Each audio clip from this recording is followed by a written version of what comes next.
G'day, I'm Adam Todd, and today I'll be teaching you how to perform the basic skills of Australian rules football for a beginner. I'll be covering the 3 skills that have been proven to be the most important and essential for a beginner looking to learn the ropes of Australian rules football. If you practice and perfect these 3 skills, I'm not joking, you'll be seen as a skilled footy player. Maybe not a fit one, but a skilled one. Today I'll be covering kicking, handballing and marking. These have been deemed to be the 3 most important skills. Kicking and handballing are the only 2 ways in which a player can legally dispose of the ball in a game. Whereas marking is when a player catches the ball on the full, taking possession and therefore stopping play. If you listen to these tips and pointers, I guarantee you'll have these skills perfected in no time. So let's get into kicking. The way I found that kicking, marking and handballing are the most important skills to learn is through a source written by D. Carroll on the AFL community website. I found kicking was the most important skill through sources like Matt Wilson, Ian Perryman and Brodie Grundy. They all told me kicking is the most important skill to learn and is the first that should be perfected. Kicking is the most common way of moving the ball in Australian rules football. There are 6 main steps to kicking in AFL football. Step 1. Have your hands evenly spread across the 2 front quarters of the ball. Step 2. Eyes on the ball all the way until the ball hits your foot. Step 3. Place the ball on the side of your body you are kicking. Step 5. Take at least 3 steps before kicking to balance yourself. Step 4. Keep the ball straight up and out all the way down to your foot whilst guiding it down with the same hand as your kicking leg. And finally, Step 6.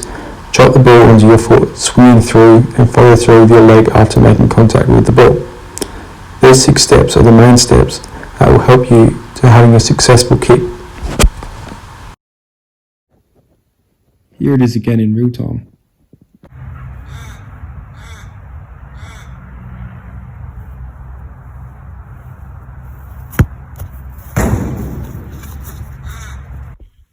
I found the key points on how to kick in AFL football on a few different websites. The United States Australian Football League webpage gave me a guide with pictures on how to kick a football and the key pointers.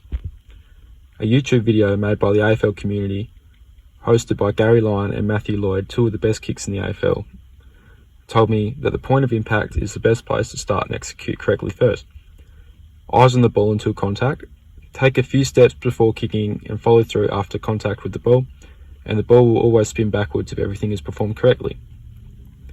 I had another video made by 96 Kamer on YouTube that told me the guiding hand should drop near all the way to the foot. Ball should be dropped as closely to the foot as possible, and ball must be straight up and down all the way until the contact of the foot. Each source also told me the eyes should always be on the ball until contact. This next video is performed incorrectly. Let me show you why. There are 4 main points in this video that show this is an incorrect kick. Firstly, hands on the side of the ball will give the player no grip when dropping the ball. Secondly, a startled run-up will not allow the player to maintain enough speed or give them enough balance. Dropping the ball with 2 hands will also decrease balance. And finally, a stab at the ball rather than a follow through with the leg will not allow the ball to grab the distance or hit the target needed. Let's see it done the correct way one more time.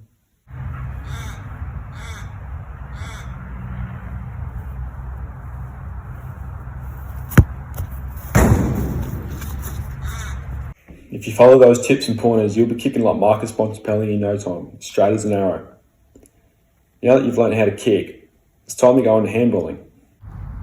Handballing is the other way you can legally dispose of the ball in Australian rules football. There are 5 steps to completing a successful handball. Step 1. Have opposite hand spread underneath the ball so it cannot fall. Step 2. Opposite arm bent across your body so it's in line with the handballing arm. Step 3. Bring handballing arm back, maintaining a fist. Step 4. Step forward with opposite foot. Step 5. Push handballing arm forward, making contact with the ball and following through, still while maintaining this fist. Here it is again in real time.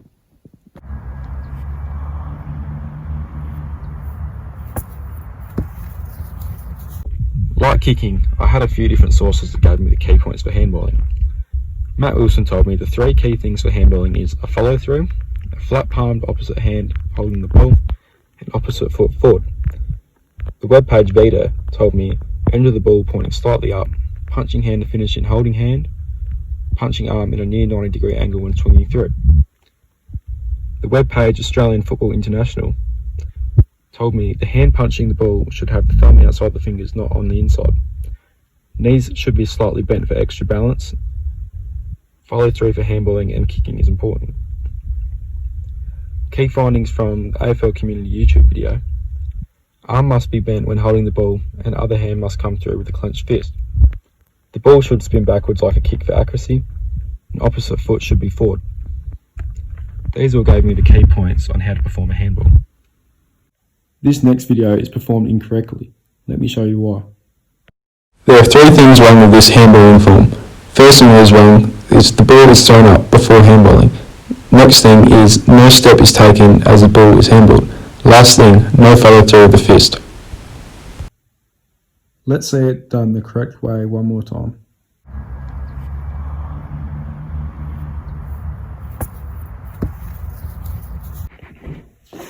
Now that you've learned how to kick, give a handball, it's time to learn how to mark. Marking is the last skill I'll be going over. Marking is catching the ball in the air, taking possession, and therefore stopping play. There are 5 steps to taking a successful chest mark. Step 1, knees are bent. Step 2, eyes are on the ball at all times. Step 3, body is moved behind the direction of the ball. Step 4, arms make a pouch for the ball to fall into. Step 5, hands wrap around the ball for extra security. Here it is again in real time.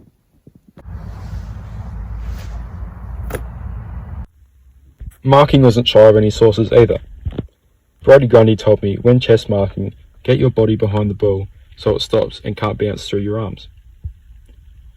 Vida once again told me, when performing a chest mark, eyes on the ball, knees bent, and create a pouch for the ball to fall into. The AFL Community YouTube channel had another video saying, chest marks are to be learnt for beginners. 2 hands must always be used to mark the ball if possible, and when performing a chest mark, ball should ideally hit just below the chest, and then wrapping the ball up with arms should then come as soon as contact is made. These key points led to me creating the how-to guide on how to mark a football correctly. This next video is performed incorrectly. Let me show you why. There are 2 things extremely wrong with this marking technique. The first is the knees are straight, which won't allow for the player to move into position needed.